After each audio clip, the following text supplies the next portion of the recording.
This is a reading from Richard Abbott's historical novel Scenes from a Life, set around 1200 BC in the ancient Near East. The book is available in paperback and digital form from a variety of retailers. The novel is set about 20 years after In a Milk and Honeyed Land, and involves some overlap of characters, but it starts in Egypt rather than the province of Canaan. This section is at the start of the book. We are introduced to the central character, the scribe Makty-Rasut, who is living in the town we now call Luxor, at the time known as Waset. He is working at present on the interior decoration of the tomb of the senior priest in the main temple. How should the pattern be finished? Makty-Rasut leans back against the tomb wall, rough and unsmoothed as yet, and nowhere near the full length it would extend out to. The courtyard designs were all complete, but the details for the transverse corridor had only been recently agreed with the senior priest whose eternal home it would be. Only a few of the key highlights of the main approach had been roughed out. In any case, these were just designs at this stage. They had not been called out of their potential to be created in sculpture and paint. The man had insisted on one of the less common variations of the scene where his heart was being weighed. He had good reasons from his own religious experience, and Makty-Rasut had readily agreed once the request had been made. But in other things, the old man was willing to be flexible.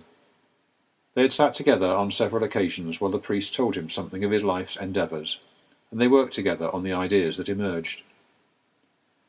Makty-Rasut marked 2 deep, parallel lines on the pottery sherd he had brought, to represent the walls of the corridor. He had sent the rest of the team home early. It was a festival day tomorrow anyway, and he wanted the time to himself to think, alone in the tomb. It was easier. He wanted to have some ideas to show the priest when they next met, and he could not think clearly when the area was full of his team working and jibing.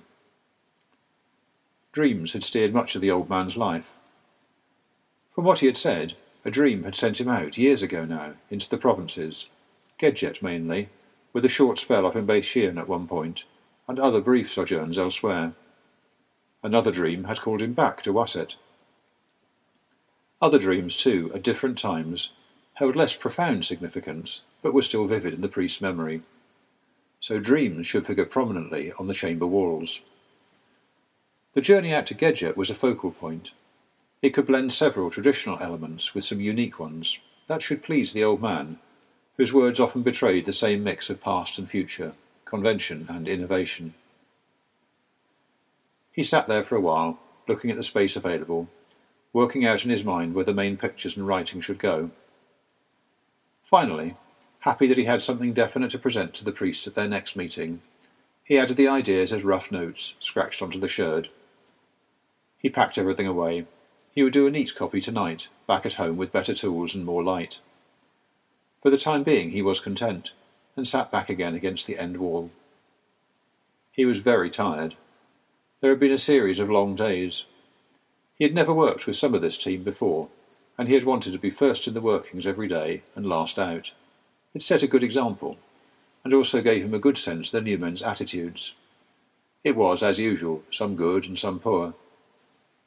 His second man, Sanajam, was an old colleague, and Makty-Rasut had had no hesitation in choosing him.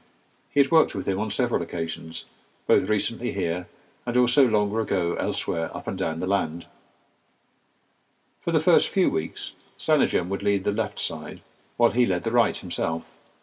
Then, when the team came up to full strength, he would move Sanajam onto the right, so as to be able to concentrate on the overall design and finishing. He had no idea yet who would lead the team on the left. He was short of good draftsmen, who could take a plan and a blank wall and rough out the designs well enough to go straight to the painting. Several of the workers he had wanted on his team had moved up from working in the tombs of nobles to those of royalty. Let them, he thought.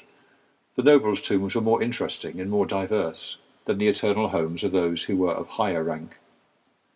In them, the same religious motifs had to be portrayed in pretty much the same way, with much the same words over and over again, and they took so much longer, years even.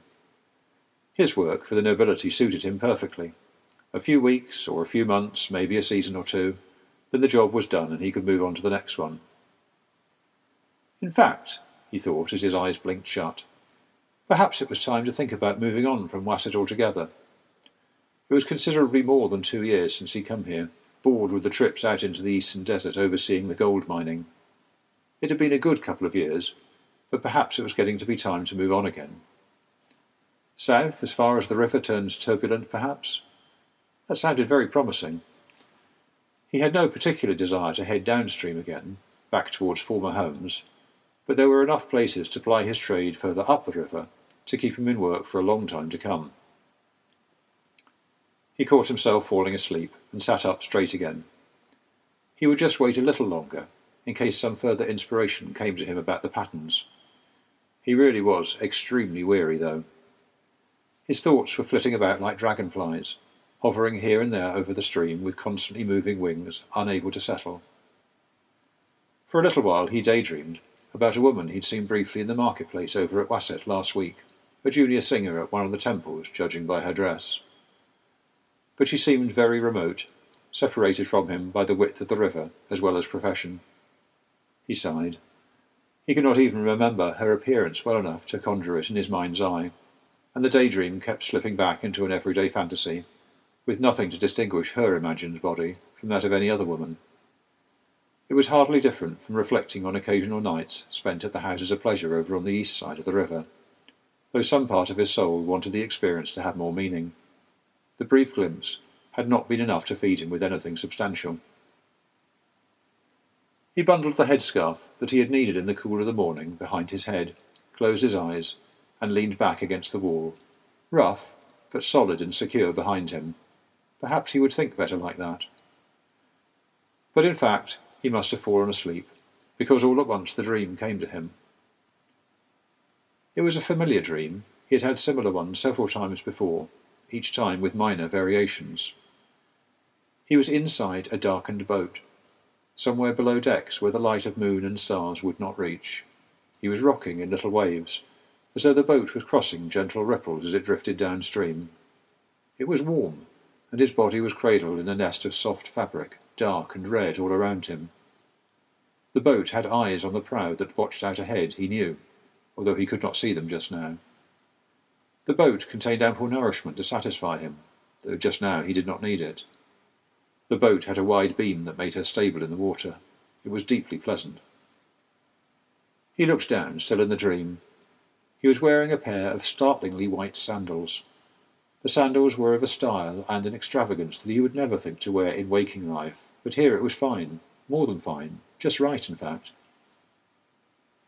But then all at once the boat and the warmth, the eyes and the provisions were gone, and he was plunged in the cold water, tumbling in one of the river's turbulent places. The current pushed him away. He could not reach the banks of the river, could not see them in the windy mist that clung to him. He felt coldness everywhere, coldness throughout his body, clinging at him, and his mouth was filling up with water. He was still wearing the sandals, and they made it just about possible to remain at the surface. He woke, all in a rush, pushing away the scarf that had now tangled itself around him. He sat there for a while to allow his racing heart to return to a normal beat, trying to root himself back in this world. His oil lamp had long since gone out. Finally he got up, felt for his bag of tools, and walked slowly along the corridor from memory, with his left hand trailing along the wall to guide him. Looking out from the courtyard east towards the river, he found that the sky was starting to fill with stars, like jewels adorning the clothing of night. No one else was anywhere near him. How long had he been asleep? The air breathing down the hillside from his right, down from Makty-Rasut's peak, was cool against his skin. He held on to the upright timber of the doorframe and steadied himself.